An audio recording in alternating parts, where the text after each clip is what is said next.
ठीक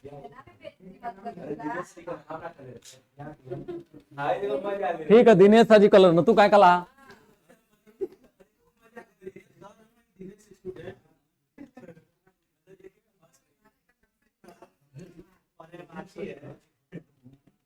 ए भैया ए बाबू अरे शांत हो जाओ होगा।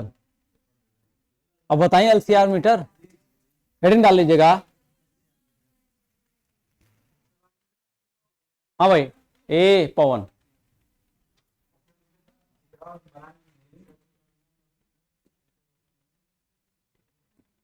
हेडिंग है एलसीआर मीटर।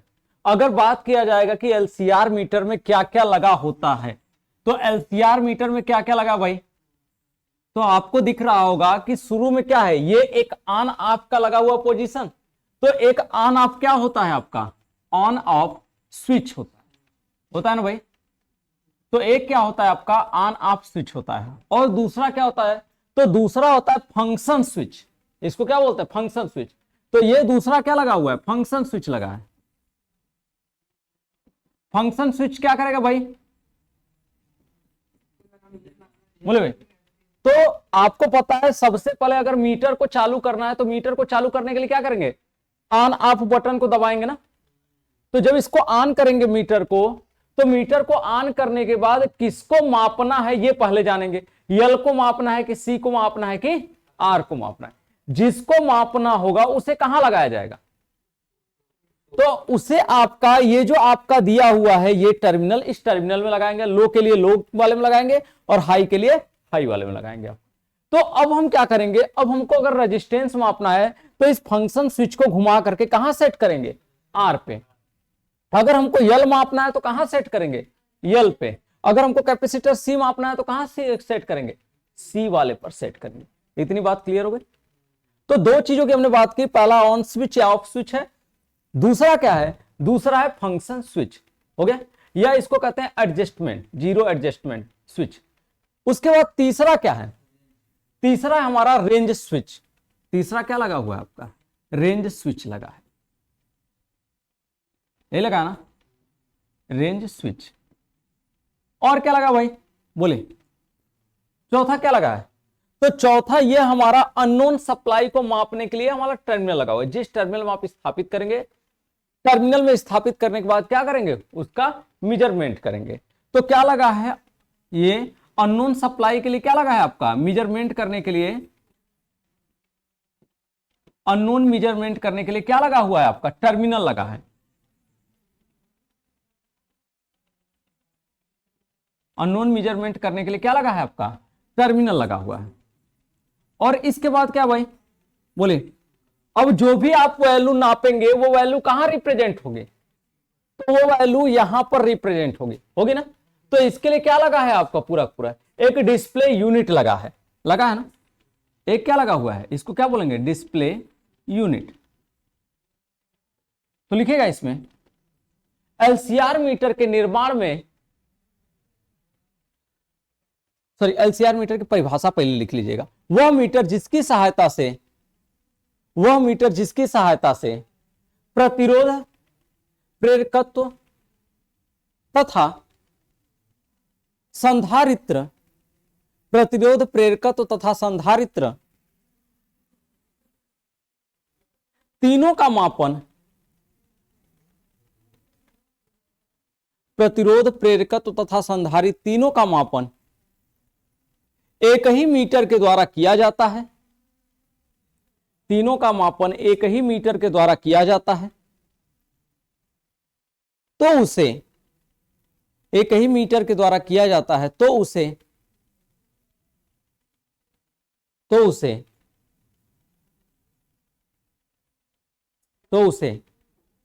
एलसीआर मीटर कहते हैं। तो उसे एलसीआर मीटर कहते हैं।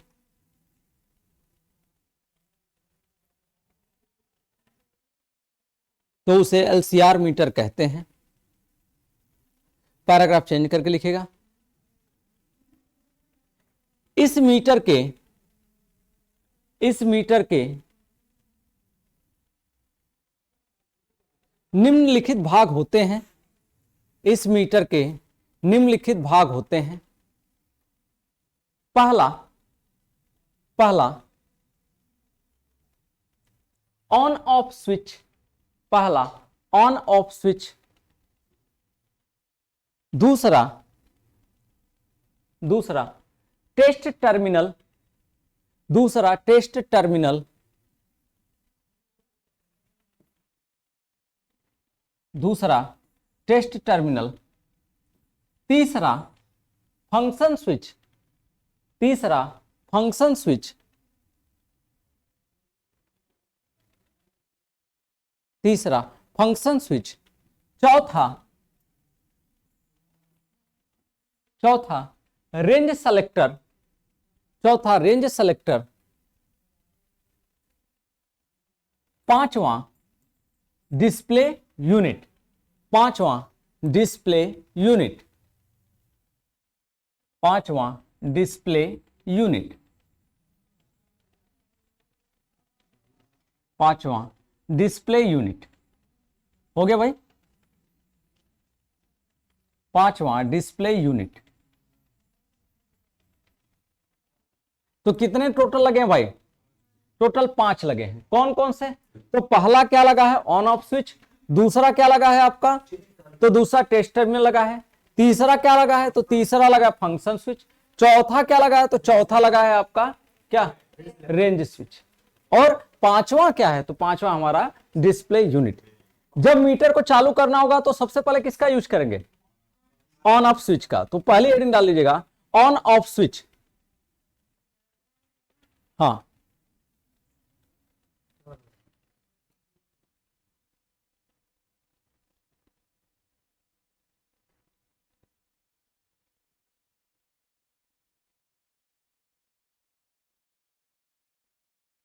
लिखेगा भाई मीटर में ऑन ऑफ स्विच लगा होता है। मीटर में ऑन ऑफ स्विच लगा होता है, जिसकी सहायता से एलसीआर मीटर को, जिसकी सहायता से एलसीआर मीटर को चालू या बंद किया जाता है, जिसकी सहायता से एलसीआर मीटर को चालू या बंद किया जाता है।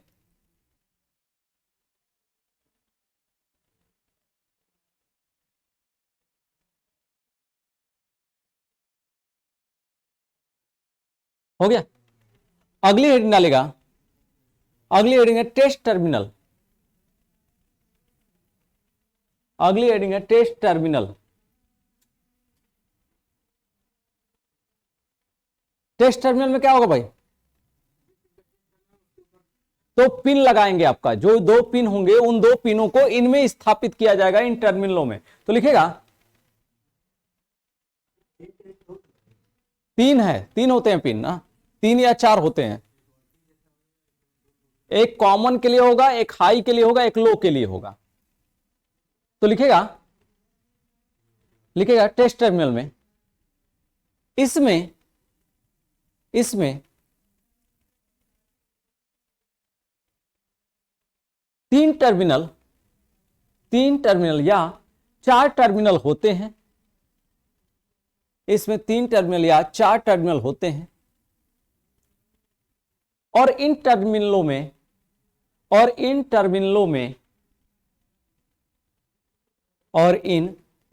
में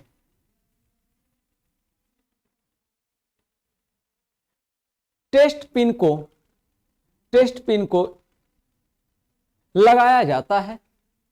और इन टर्मिनलों में टेस्ट पिन को लगाया जाता है। इन टर्मिनलों में टेस्ट पिन को लगाया जाता है। टेस्ट पिन को लगाया जाता है। टेस्ट पिन को लगाया जाता है। हो गया। और इस पिन को जिसका मापन करना होता है,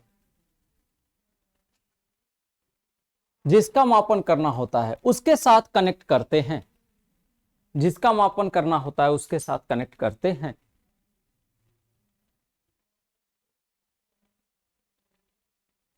हो गया। अगला क्या है भाई, अगली हेडिंग डाल लीजिएगा फंक्शन स्विच। फंक्शन स्विच किसी किसी मीटर में 3 होता है, किसी किसी मीटर में 4 होता है। ध्यान दीजिएगा भाई, ये क्या फंक्शन स्विच में, फंक्शन स्विच की सहायता से क्या करेंगे, एक को कहां लेके जाएंगे, या तो यल पे, या तो सी पे, या तो आर पे, यानी जिसको मापन करना है उस पर हम ले जाकर के इसको क्या करेंगे, रोकेंगे। अगर यल का मापन करना है तो इसको ले जाके यल पे खड़ा कर देंगे, अगर सी का मापन करना है तो सी पे, अगर आर का मापन करना है तो आर पे स्थित करेंगे। तो लिखेगा जिसका मापन करना होता है, जिसका मापन करना होता है, जिसका मापन करना होता है उसे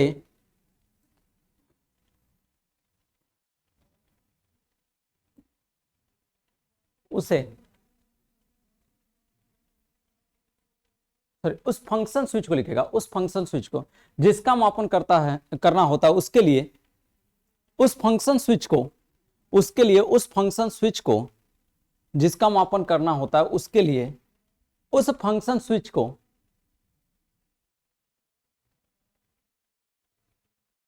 उसके अपने यूनिट के मान पे स्थापित करते हैं, उसके अपने यूनिट के मान पे स्थापित करते हैं।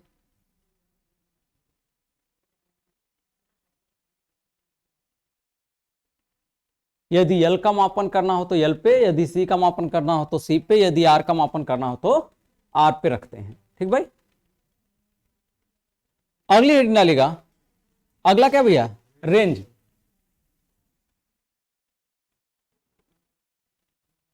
रेंज में क्या करेंगे भैया, बोले।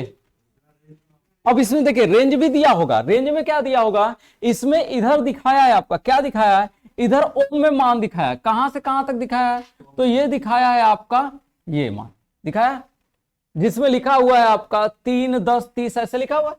इसी का बड़ा मान देखेंगे तो इधर लिखा हो गया 301 है, जार है कि नहीं, बोलो भाई, है ना। ध्यान से देखिएगा, कहां 0 ओम है भैया, हाँ,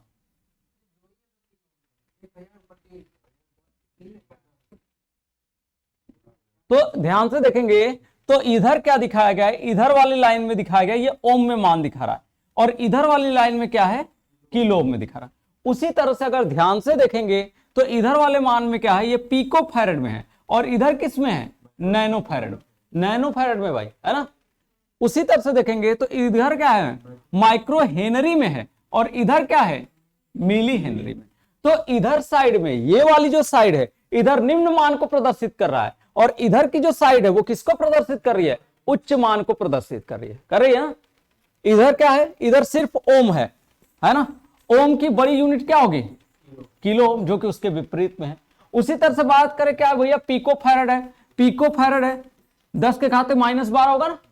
उधर क्या है, उधर नैनो है 10 के घाते -9, तो नैनो बड़ा कि पिको, तो आप सबको पता है कि नैनो बड़ा होगा पिको से। फिर उसी तरह से बात करेंगे माइक्रो हेनरी है, यानी 10 के घाते क्या, -6 हेनरी, और उधर क्या है, उधर मिली हेनरी है, मतलब 10 के घाते -3 हेनरी, है ना। तो इधर सब क्या है, इधर वाले साइड में बड़ी राशियां हैं, बड़ी राशियों का रेंज है, और इधर की साइड में क्या है, छोटी राशियां हैं, और छोटी राशियों का क्या है, आपका रेंज है। तो जब भी हम रखते हैं, कहां रखते हैं, किसी को भी मापने के लिए बड़ी राशि पर रखते हैं, यह हम आपको पहले भी बताए थे। तो लिखेगा रेंज सेलेक्टर के द्वारा, रेंज सेलेक्टर स्विच के द्वारा मीटर को उच्च मान पर रखा जाता है, उच्च मान पर रखा जाता है, उच्च मान पर रखा जाता है, और इसका मान सटीकता के साथ प्राप्त करने के लिए, और इसका मान सटीकता वाला प्राप्त करने के लिए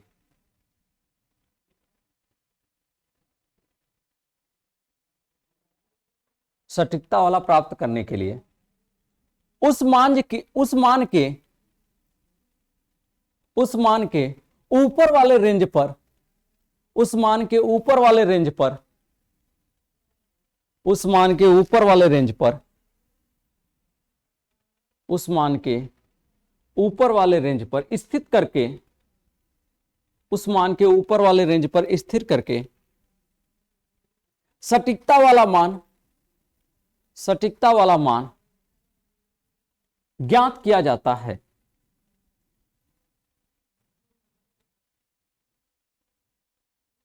हो गया। अगली हेडिंग है डिस्प्ले यूनिट। डिस्प्ले यूनिट लिखेगा। डिस्प्ले यूनिट में डिस्प्ले के ऊपर संकेतक के माध्यम से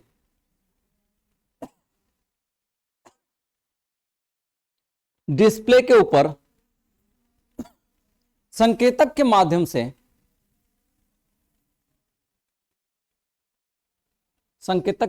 से जो स्केल पर मान प्राप्त होता है उसे लिख लिया जाता है।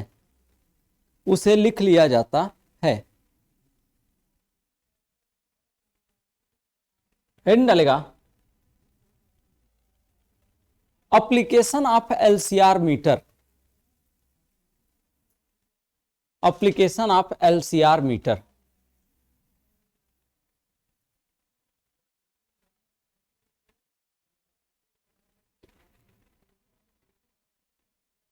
एलसीआर मीटर का प्रयोग रेजिस्टेंस, इंडक्टेंस व कैपेसिटेंस का मापन करने के लिए किया जाता है।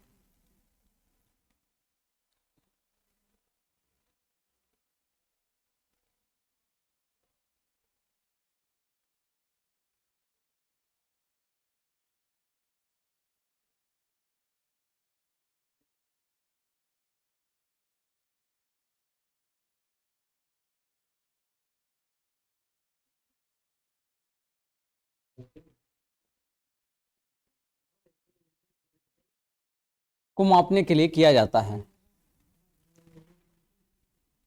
हेडिंग डालेगा अनुनादी विधि। बस इतना ही रहेगा। अब उसके बाद लिखवा रहे हैं अनुनादी विधि, कैसे यल को मापेंगे, कैसे सी को मापेंगे। हाँ उसी में, हाँ रेजोनेंस में चलो कम से कम बोल रहा था।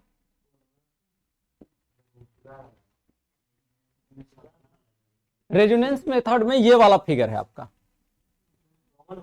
ये हाँ जो बनाए हैं आप लोग, ये रेजोनेंस मेथड में फिगर है आपका।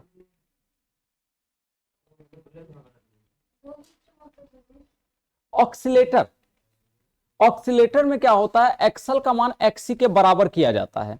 ऑक्सीलेटर में क्या होता है, एक्सल का मान एक्सी के बराबर किया जाता है, यानी दोलन की स्थिति उत्पन्न कराई जाती है।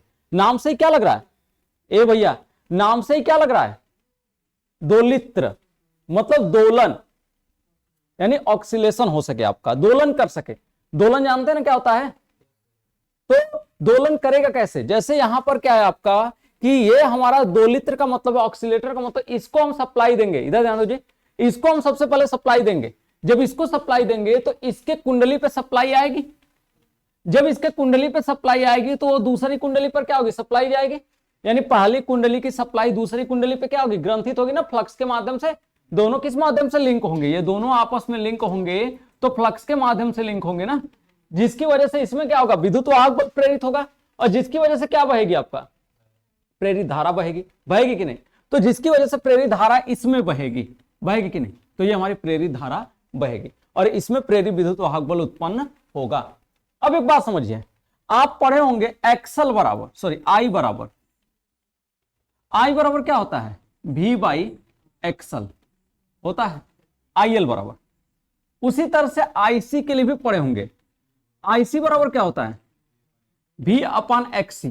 पढ़े कि नहीं, पढ़े ना ये चीज। आप इंडक्टर में बहने वाली धारा, कैपेसिटर में बहने वाली धारा, इन सब के बारे में पढ़े होंगे। तो IL बराबर रहा होगा V बाई एक्सल, IC बराबर रहा होगा क्या, V बाई XC। जब दोलन की स्थिति उत्पन्न होती है तो दोलन की स्थिति कब बनती है, ए भाई ऑक्सीलेशन की स्थिति कब आती है, कब ऐसा हो जाता है कि हमारा ऑक्सीलेशन की स्थिति पैदा हो जाए, दोलन की स्थिति, दोलन की स्थिति कब पैदा होती है, जब एक्सल का मान एक्सी के बराबर होता है तब। जब आपका एक्सल की वैल्यू किसके बराबर हो जाती है, एक्सल का मान एक्सी के बराबर हो जाता है तब।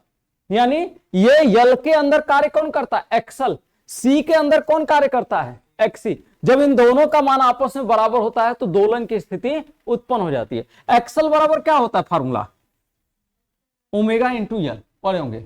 एक्सी बराबर क्या होता है, 1/ओमेगा सी होता है।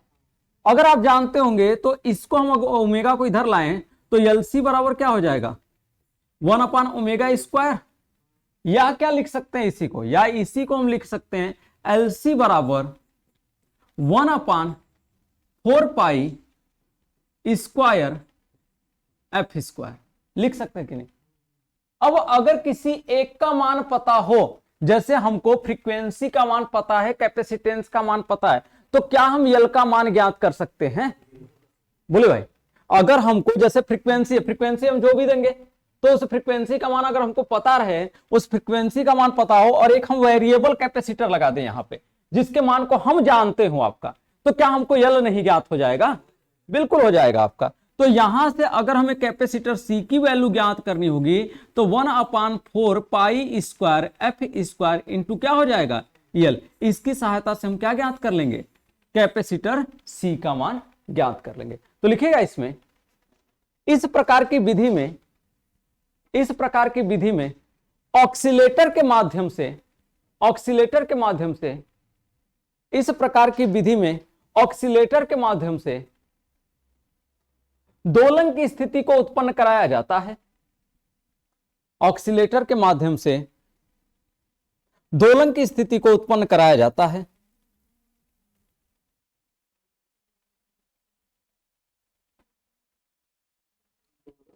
दोलन की स्थिति को उत्पन्न कराया जाता है। दोलन की स्थिति को उत्पन्न कराया जाता है और इस स्थिति में, और इस स्थिति में रेजोनेंस फ्रीक्वेंसी, और इस स्थिति में रेजोनेंस फ्रीक्वेंसी एफआर की उत्पत्ति होती है। रेजोनेंस फ्रीक्वेंसी एफआर की उत्पत्ति होती है। कौन है भाई इसमें रेजोनेंस फ्रीक्वेंसी, किसको बोला जाता है रेजोनेंस फ्रीक्वेंसी, यही हमारा होता है रेजोनेंस फ्रीक्वेंसी एफआर। इसी क्या बोलते हैं, रेजोनेंस फ्रीक्वेंसी। ये जब एक्सल का मान एक्सी के बराबर होता है तभी रेजोनेंस। आपको फर्स्ट ईयर में मिला होगा बेसिक में, जब आप पढ़ रहे होंगे सीरीज और आपका पैरेलल सर्किट, तो सीरीज और पैरेलल सर्किट में एक आया होगा एलसी सीरीज सर्किट और एक आया होगा एलसी पैरेलल सर्किट। तो सीरीज सर्किट में भी रेजोनेंस आया होगा, पैरेलल सर्किट में भी रेजोनेंस आया होगा, और रेजोनेंस की कंडीशन यही रही होगी कि जब एक्सल का मान एक्सी के बराबर हो जाता है तब क्या उत्पन्न होता है, आपका रेजोनेंस उत्पन्न होता है। ये एक्सल होता किस में है आपका, तो ये एक्सल होता है आपका कुंडली में यानी कॉइल में, और एक्सी किस में होता है, तो वो होता है कैपेसिटर में। तो लिखेगा, क्या लिखेगा, हाँ किसी का भी मान निकाल सकते हैं। अगर आपको यल का मान पता है तो सी का निकाल सकते हैं, अगर सी का पता है तो यल का निकाल सकते हैं। फिगर बनवाया है एलसी के लिए ही कि एल और सी का मान ज्ञात करने के लिए, क्योंकि जब आप सेलेक्टर स्विच की सहायता से यल पे रखेंगे तो केवल यल वाला वर्क करेगा, करेगा ना। आप कैपेसिटर सी पर रखेंगे तो केवल कैपेसिटर सी के लिए ना हो रहा है, तो आप एक ही परिपथ से नहीं ना सबको कैलकुलेट कर रहे हैं, परिपथवा एक ही है लेकिन सेलेक्टर स्विचवा को तो अलग अलग पे ले जा रहे हैं ना, तो उनके लिए अलग अलग सर्किट काम करेगी ना। आर के लिए अलग सर्किट काम करेगी, सी के लिए अलग सर्किट काम करेगी, यल के लिए अलग सर्किट काम करेगी। आखिर क्यों सेलेक्टर की जरूरत पड़ी, सेलेक्टर रखे ही नहीं होते, बोलिए सेलेक्टर की जरूरत पड़ी आखिर इसी वजह से ना। ये सेलेक्टर को रखने की क्या जरूरत पड़ी, ये इसमें अगर सेलेक्टर ना हो तो सर्किटिया तो एक हो जाएगी ना, तो पूरी पूरी, तो क्या मान आपको मिल पाएगा, नहीं मिल पाएगा। तो ये क्या है, इस सेलेक्टर के द्वारा हम यल पे रख रहे हैं, कभी इस सेलेक्टर के द्वारा हम क्या कर रहे हैं, इसको हम कहां रख रहे हैं, कभी यल पे रख रहे हैं, कभी यल पे रख रहे हैं, कभी सी पे रख रहे हैं, कभी आर पे रख रहे हैं। जिसका मान मेजर करना है उस पर हम रख रहे हैं, क्योंकि वो वही चीज शो करेगा आपका, उसी के मान के लिए वो डिजाइन किया गया है। तो लिखिएगा इसमें आगे, रेजोनेंस फ्रीक्वेंसी की उत्पत्ति होती है। और हम जानते हैं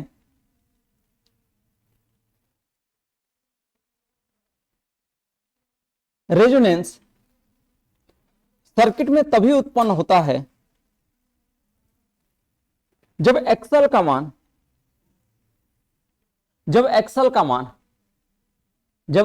मान एक्सी के बराबर होता है। जब एक्सएल का मान एक्सी के बराबर होता है।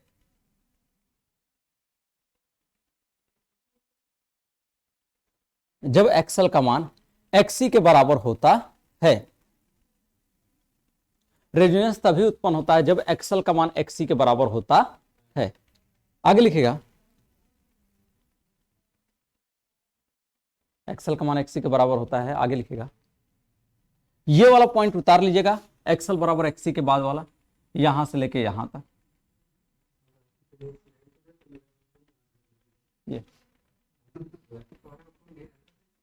ये वाला